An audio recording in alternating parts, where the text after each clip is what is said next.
Today,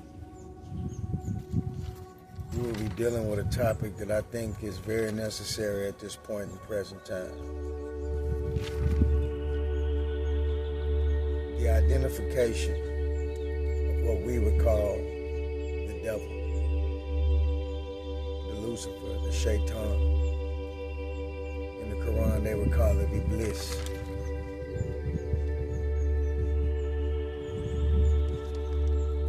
From my understanding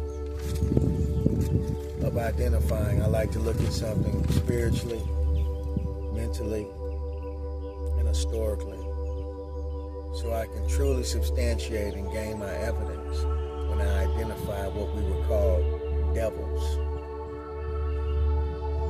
From my understanding and from a biblical tense, it started off from Revelation, that there was a war in heaven, and 1/3 of the heavens came down to the earth. He said the earth, not hell. And in that connection, it said and stated that Michael was the one with the sword of fire who threw the dragons out, the serpent of old. I don't know if it's verbatim, but that's what they said. So thrown to the earth, and then of course, there's in the Enoch text, there was Azazel, and there was 200 of them, and they went to the four corners of the earth, teaching sorcery, teaching agriculture, science. So there's different versions, but I know that there were 2 falls, 2 invasions. Then of course the Anunnaki being the ones who come from above. So it all merges together. I don't like to be narrow-minded and not view everything on the whole spectrum.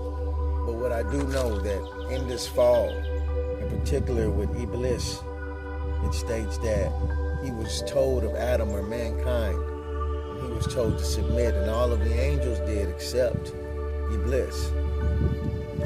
So, once he didn't submit, he was called to be arrogant, but he made a vow that he will attack mankind from north, east, south, and west, from every direction, to knock them off their straightway path, to prove that they were not worthy of him to submit to. So then going on to other stories, we noticed that some type of fall took place, a rebellion. And in this rebellion, when they came to earth, a lot of manipulation took place. Now, historically, we've known of Baal, Moloch, and of course, what are the actions of these people who are connected to this type of worship? They sacrifice. So who were the first here to sacrifice, let's say? In the ancient days, whoever they were in a position that this were their actions. So I'm knowing them by their fruits. But of course, fallen must have had an influence on these people to sacrifice, because the fallen made themselves gods. And when they made themselves gods, they made themselves worship. And we have to go back to the beginning. We know that because he didn't feel like he wanted anything worthy of worship but him, he was then thrown to the earth. So that's where I take that as far as identifying the devils. So it's plural, because when the first exorcism that I've known of was with Yeshua, and Yeshua came across a man, and the man was possessed by demons. And Yeshua asked him, "Who are you?" And I think the response was, "We are many." So what that tells me, possession is that a lot of people, you have to think it in fractal terms when we think of evil. Because in all these cases that I've discussed so far, 1/3 of heavens, and then the Enoch text, it was about 200 with Azazel. There are always many of them.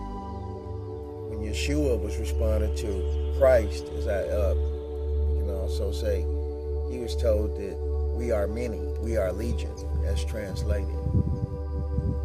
So therefore, in that fact, we understand that when we're dealing with something like evil, we're dealing in plural. So I will never identify a devil as one individual people. In the sense that I'm starting off spiritual, that means that spirituality transcends the flesh. Meaning it's not one specific physical entity or organism, but they are many.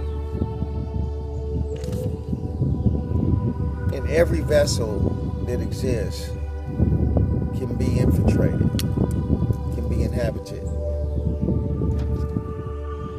So this, in the identification of devil, to make it in plain view, just in case we still need convincing that devils or Satans or Shaitan exist, they do, and they are many. So now we get to the attributes of a devil, the actions of a devil. And one of the best examples I could say is when Christopher Columbus was coming over. Remember, there are no female explorers at all. No female explorers. So there were only men and the livestock that they carried on the boats. So this is evidence, and this is shown that everybody can be inhabited by devils. Any vessel. So this is not pointing to particular people, but Christopher Columbus, let's say the Italians, we could go with many explorers. They didn't travel with women, but they traveled with livestock. And this is when bestiality comes in. So anybody that could sleep with a species other than them being humans, I would have to say that they're possessed.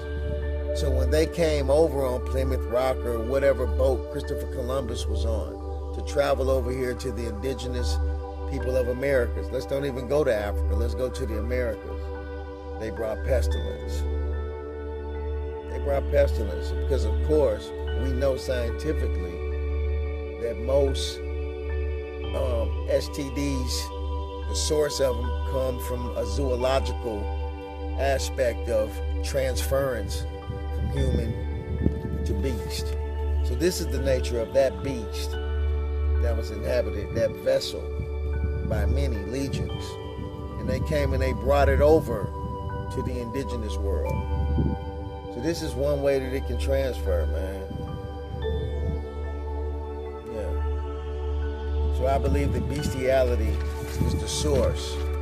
And when they brought it over, because yeah, definitely smallpox and all these vaccines, but when it came over to the Americas, it came through the source of bestiality. And they called it scurvy or whatever, scurvy a lot of times, but a lot of it was just venereal diseases.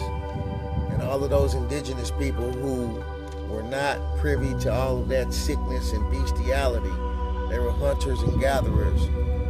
These habits, these demonic habits, that's how it came across the ocean to the so-called conquerors. So not only did they come to conquer and rape and pillage, but they came with disease, just like the 4 horsemen of the 7 seals of Revelation. So you can merge it all together because it all fits together like a puzzle. And these characteristics soon took over many other things. You know, they took over all of the industrial, the same behavior of this perversions and sickness and all these things. It carried on and it wiped out populations. And these are the same characteristics of today. Biological warfare, creating the stage to give you the disease to destroy you. These are the same characteristics of the day. I don't even have to go in a chronological order because we all know them. We're all victims of it. You know, so that's one of the things that you realize. So what are the actions of a devil? Because that makes more sense. Yeah, I went through the mythology or the metaphorical aspect or the allegory aspect, but the evidence shows that in the actions, that throughout history you can follow the trail and find the identity of the devil.